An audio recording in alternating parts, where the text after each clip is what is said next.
Bueno, ¿y qué sucede con la velocidad instantánea? Obviamente es la velocidad de un móvil en un instante de tiempo, o sea, cuando el móvil está pasando por un determinado punto específico del recorrido.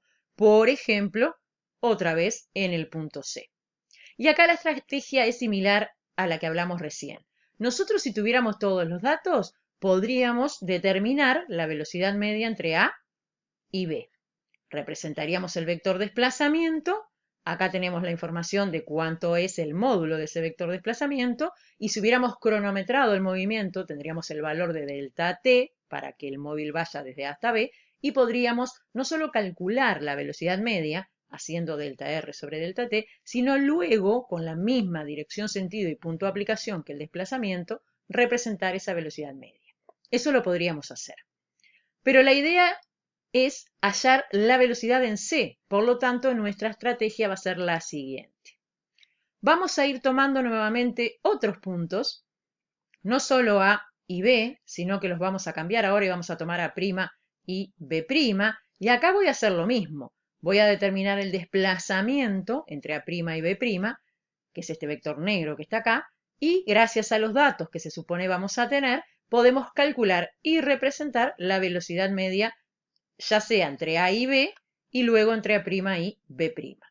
Pero después, si yo tomo este punto A segunda y este punto B segunda, también tenemos un desplazamiento allí y va a haber un intervalo de tiempo para ir desde A segunda hasta B segunda, y eso nos va a permitir hallar el valor y representar la velocidad media ahora entre A segunda y B segunda.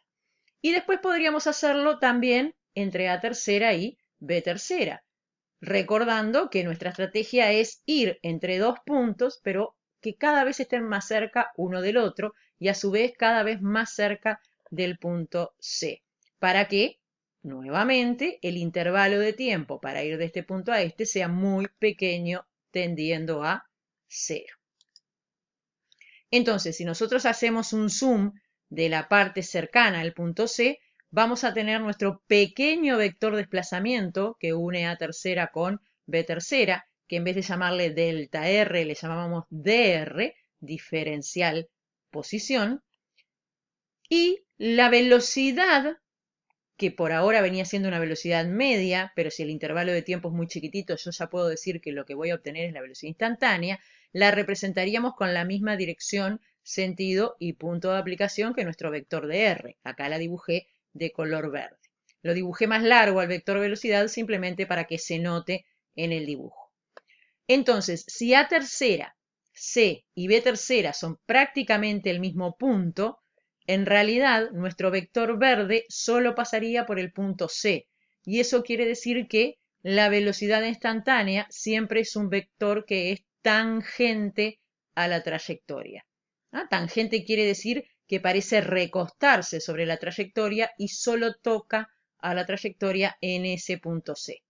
Luego, ¿cómo hacemos para calcular el valor de esa velocidad que ya dejó de ser media para ser instantánea? Necesitamos el dato de cuánto vale este desplazamiento de R y cuánto vale el pequeño intervalo de tiempo cuando el objeto va desde A tercera a B tercera, o sea, dr sobre dt.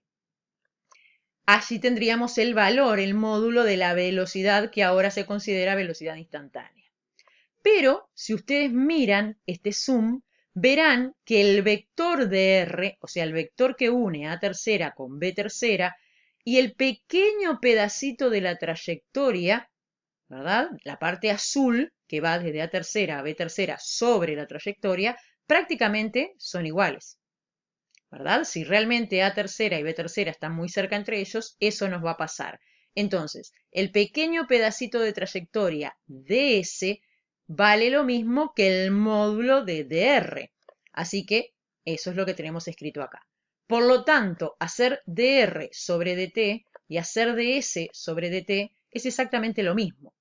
Recordemos que así hallábamos el valor de la rapidez instantánea y así hallamos el valor de la velocidad instantánea. Por lo tanto, nuestra conclusión es que la rapidez instantánea es el módulo de la velocidad instantánea.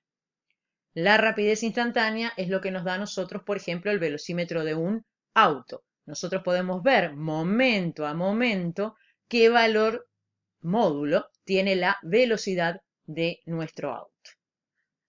Acá les representé la velocidad del móvil en diferentes momentos. Por ejemplo, cuando pasaba por este punto, tracé un vector tangente a la trayectoria. Cuando pasaba por este otro punto, otro vector tangente a la trayectoria, pero en este lugar, y así en estos otros ejemplos. Un concepto nuevo, aceleración media. La denominamos A sub m. Es el cociente entre el cambio de velocidad que experimenta un cuerpo y el tiempo transcurrido. Así que, si yo quiero definir en una ecuación a la aceleración media, le pongo delta v, cambio de velocidad, sobre delta t. El cambio de velocidad es una resta, ¿verdad? La resta entre la velocidad final y la inicial, que ambas son magnitudes vectoriales, así que delta v también es una magnitud vectorial. Como delta t es una magnitud escalar, este cociente da como resultado una magnitud que también es vectorial. Entonces, cuando yo quiero hallar la aceleración media que experimenta un cuerpo, tengo por un lado que usar esta ecuación, que es la que me va a permitir a mí calcular el módulo de la aceleración media, y para eso yo necesito saber dos cosas, el módulo de delta v y el valor de delta t. Como el módulo de delta v, que es el cambio de velocidad, se va a expresar como lo hacen las velocidades en metros por segundo, a esa unidad la vamos a dividir luego entre la unidad de delta t, o sea, segundos. Metro dividido segundo, lo tengo anotado acá, lo podríamos leer como metro por segundo, o sea, metro por segundo al cuadrado. Estas son las unidades de la aceleración media. Pero además de calcular el módulo de la aceleración media, la tenemos que representar, porque es una magnitud vectorial.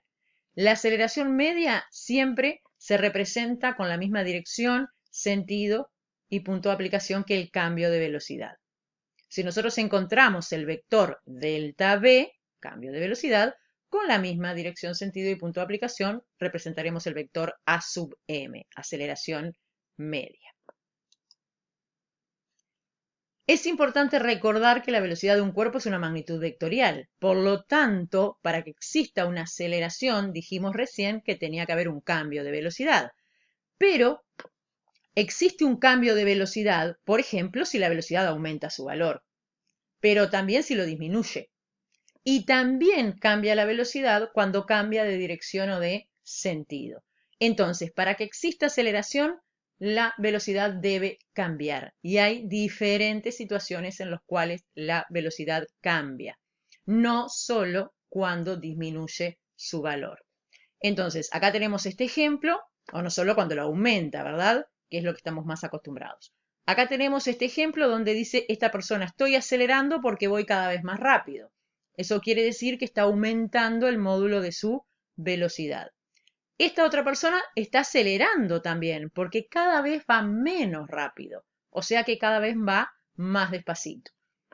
Tener una velocidad que disminuye su valor también significa estar acelerando. Y acá está acelerando nuestra abeja porque cambia permanentemente de dirección y sentido el vector velocidad. Bueno, pero como existe la aceleración media, también existe la aceleración instantánea, que la denominamos solamente con la letra A. Es la aceleración que tiene un cuerpo en un determinado instante. Y, como esta estrategia ya la usamos anteriormente, para hallar la aceleración instantánea tenemos que hallar el cambio de velocidad, pero que se produce en un intervalo de tiempo muy chiquito. Diferencial velocidad sobre diferencial tiempo.